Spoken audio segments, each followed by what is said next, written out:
international control, and their destruction will pave the way for a stronger non-proliferation regime. The Syrian incident also strengthened the role of the UN. Any international issue should be decided, should be solved through diplomatic means. There should be no place for military interventions, which are not accepted by the international society. Of course, in terms of the Iranian issue, we just made the first step. We need to continue to be looking for a solution that would protect the Iranian right for a nuclear power and also for stability and security for all the states of the region, including Israel. Well, what we had previously, the Iranian nuclear issue was one of the main reasons why the military defense in Europe was being deployed. Now we see that the Iranian nuclear issue is being solved, but the missile defense is still being deployed. I'd like to underline that Russia is ready to work with all the partners based on principles of indivisible security. We need to bolster the non-proliferation regime. We need to combat drug trafficking and terrorism, and we will talk about that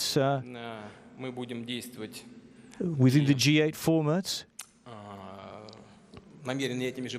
And we'll be guided by these principles when we prepare for the BRICS and the Shanghai Cooperation Organization Summit that Russia will host in 2015.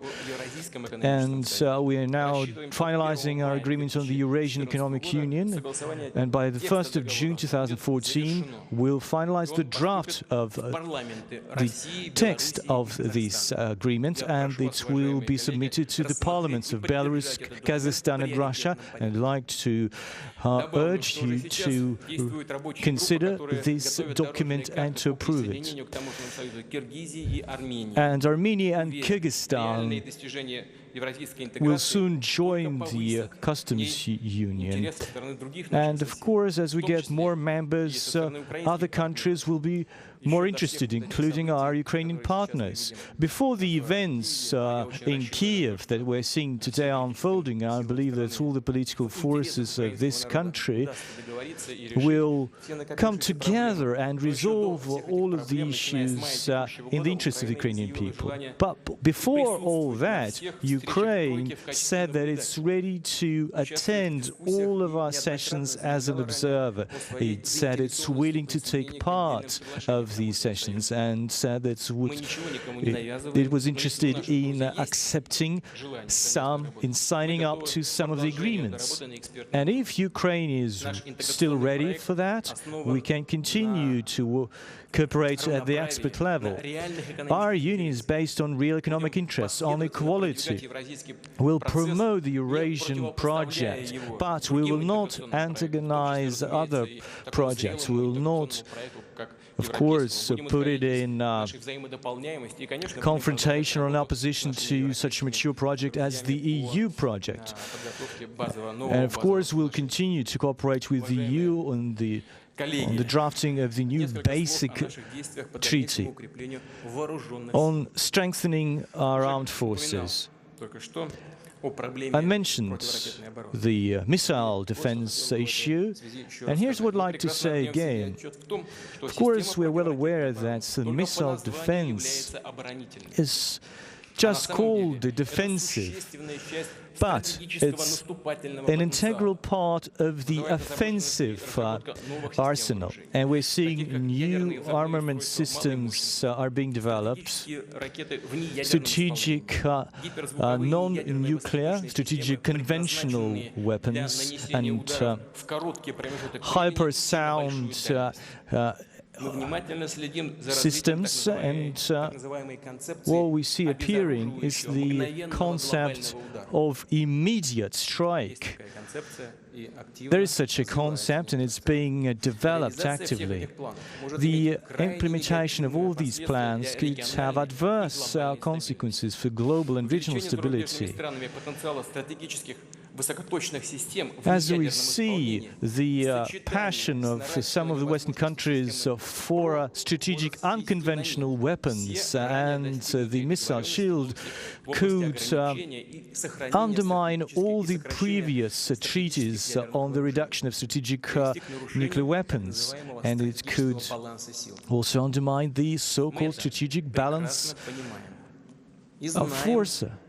We do understand that, and we know what should be done.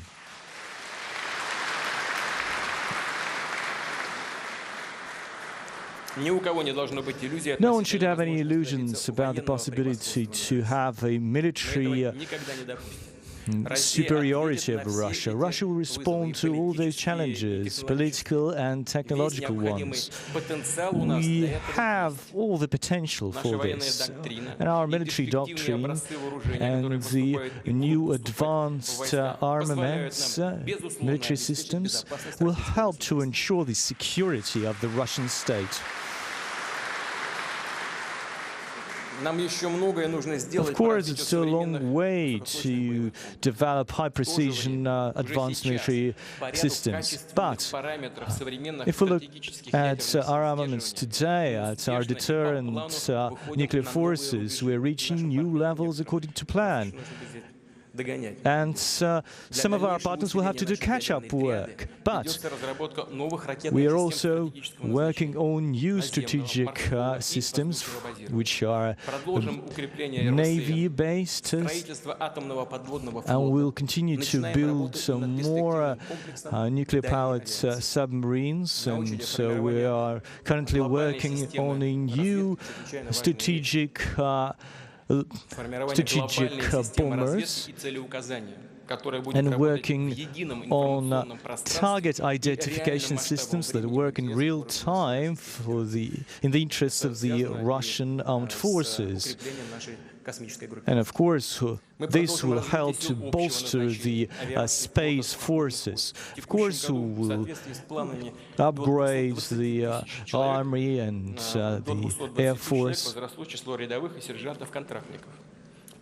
And so we have increased the number of private and contract officers by 220,000. And of course, we need to think about some reserves.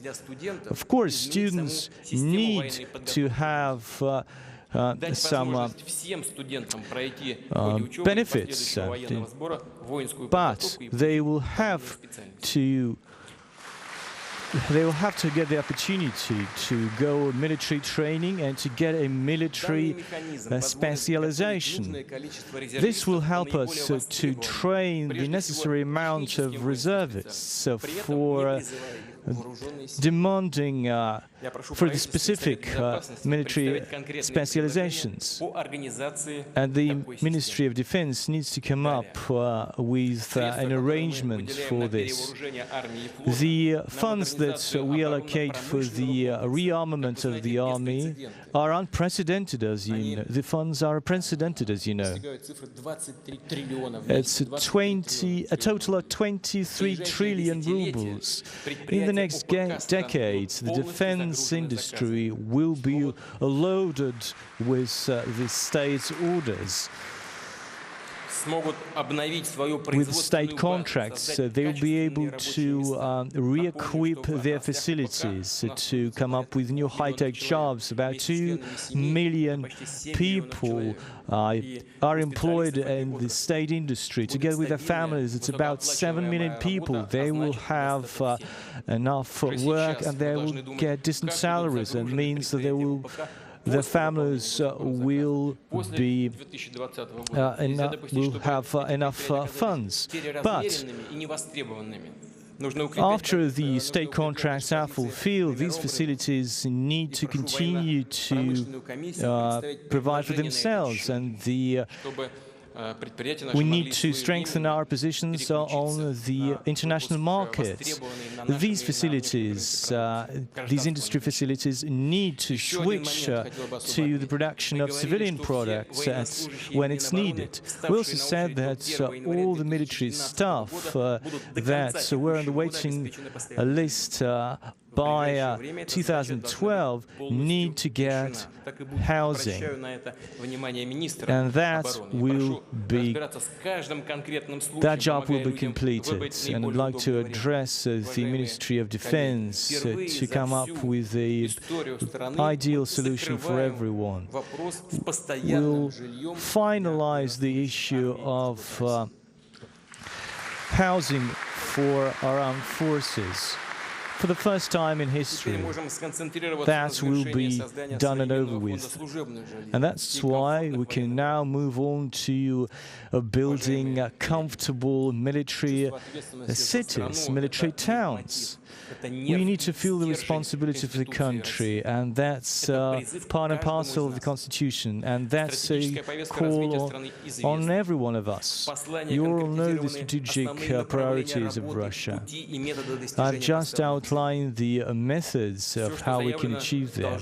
What's been stated needs to be accomplished without any caveats. That's our major responsibility. It's our duty to strengthen the confidence in our society. People will be more engaged and will be motivated and more will have more motivation to take part in the life of the country. If we pass a decision, it needs to be accomplished. And that should be our motto for the next year, a motto for everyone, for the authorities, for our society.